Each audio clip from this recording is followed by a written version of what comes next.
Bismillahirrahmanirrahim. Assalamualaikum warahmatullahi wabarakatuh. Halo semua, perkenalkan nama saya Qurrata Ayun dengan NIM 2210102014. Di sini saya akan membahas tentang al-am dan al-khas untuk memenuhi tugas dari Dr. Andes Zulkarnain Muhammad Ali MSI dengan mata kuliah Ushul Fiqih 2. Sebelumnya, ada yang udah pernah dengar apa itu al-am dan al-khas? Atau ini baru pertama kali dengar? Makanya disimak ya. Oke, kita langsung masuk ke pembahasannya. Di sini aku bakal membahas tentang konsep al-am dan maknanya. Al-am menurut bahasa artinya merata atau yang umum.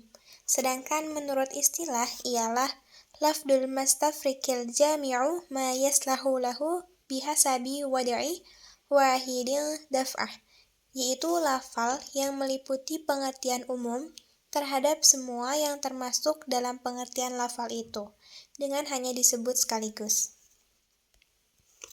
Maka, konsep al-am merupakan sebuah konsep dalam ilmu fikih Islam yang membahas tentang jawaban atas pertanyaan yang mengandung ambiguitas atau keraguan. Konsep ini tuh bertujuan untuk memberikan solusi yang tepat dan juga adil dalam menyelesaikan sengketa atau perselisihan.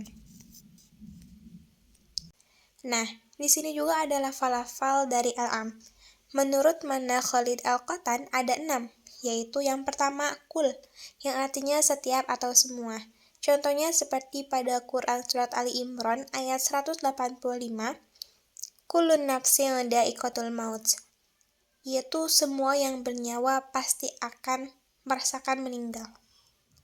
Terus yang kedua adalah lafal-lafal yang dima'rifahkan dengan al yang bukan al-ahdiyah. Contohnya tuh pada Quran Surat Al-Baqarah ayat 275, wa ahalallahul bai', dan Allah tuh menghalalkan jual beli. Terus yang ketiga yaitu isim nakirah dalam konteks nafi dan nahi. Contohnya pada Quran Surat Al-Isra ayat 23, fala takul lahuma ufil, janganlah kamu mengucapkan kata kepada orang tua. Terus yang keempat yaitu allati dan allazi serta cabang-cabangnya.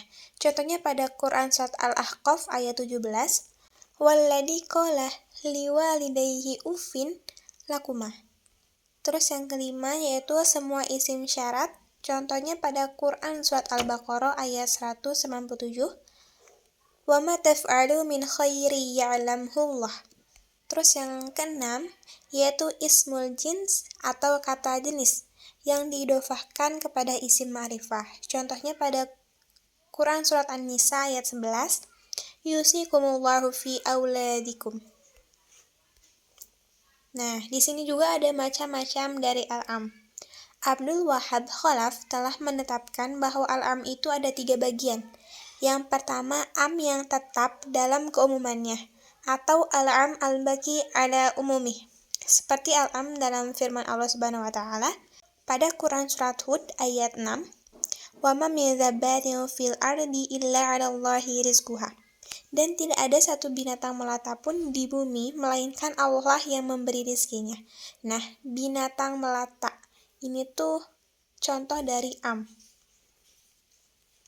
Terus yang kedua yaitu al-am al-murad bihi al-khusus, yaitu am yang dibarengi dengan qarinah yang dapat meniadakan ketetapan al-am kepada keumumannya dan dapat menjelaskan bahwa yang dimaksud daripadanya ialah sebagian satuannya saja. Seperti pada firman Allah Subhanahu wa taala pada Quran Surat Ali Imran ayat 97, walillahi 'alan nasi hijjul baiti man istata'a ilaihi sabila. Mengerjakan haji ke Baitullah itu adalah kewajiban manusia terhadap Allah. Nah, manusia dalam pengertian nas ini adalah am. Yang dimaksud dengan itu khusus orang-orang mukallaf.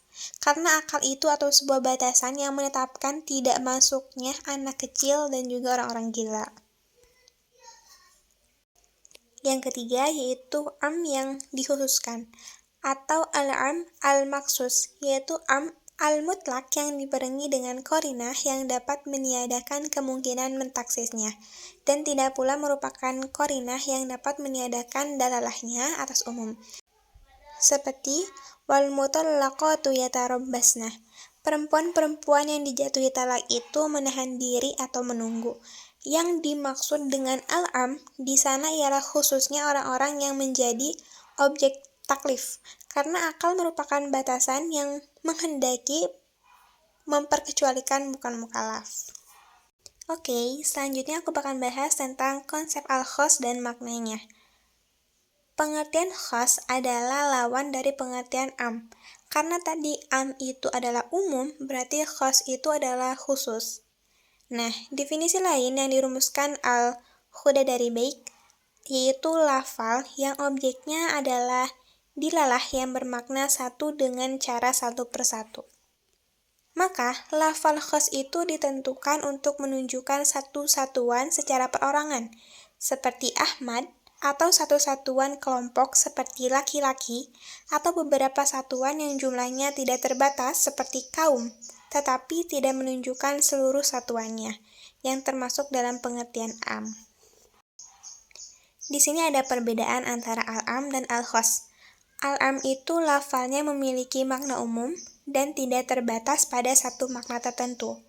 Lafal ini biasanya digunakan untuk menunjukkan semua individu yang termasuk dalam kategori tertentu. Contohnya adalah lafal manusia atau insan, hewan, dan juga tumbuh-tumbuhan. Sedangkan al-khas itu lafalnya memiliki makna khusus dan terbatas pada satu makna tertentu. Lafal ini tuh biasanya digunakan untuk menunjukkan satu individu atau sekelompok individu tertentu. Contohnya adalah lafal Zaid, Umar, dan kucing Persia. Oke, di sini juga ada studi kasus. Fatwa MUI nomor 2 tahun 2010 tentang air daur ulang. Dengan mengambil pertimbangan dari perkembangan teknologi, peningkatan kebutuhan air, kurangnya standar kehalalan, dan kebutuhan akan pedoman yang jelas, fatwa ini menyatakan bahwa air daur ulang yang telah diproses sesuai dengan ketentuan fikih adalah suci dan boleh digunakan untuk berbagai keperluan, asalkan tidak membahayakan kesehatan.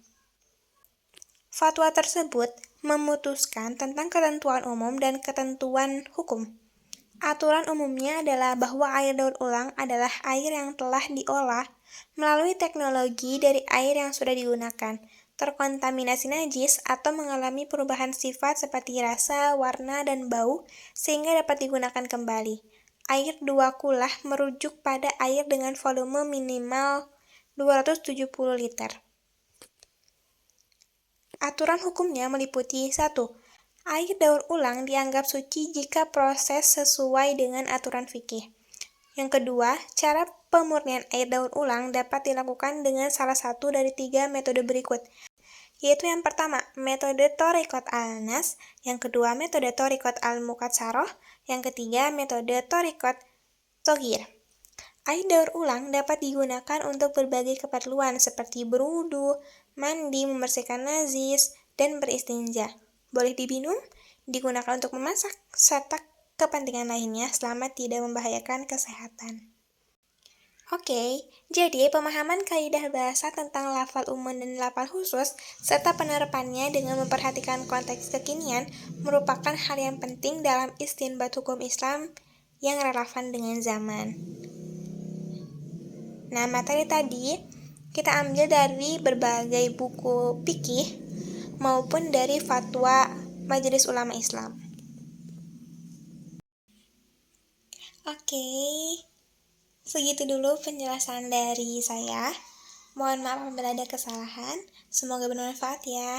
Wassalamualaikum warahmatullahi wabarakatuh.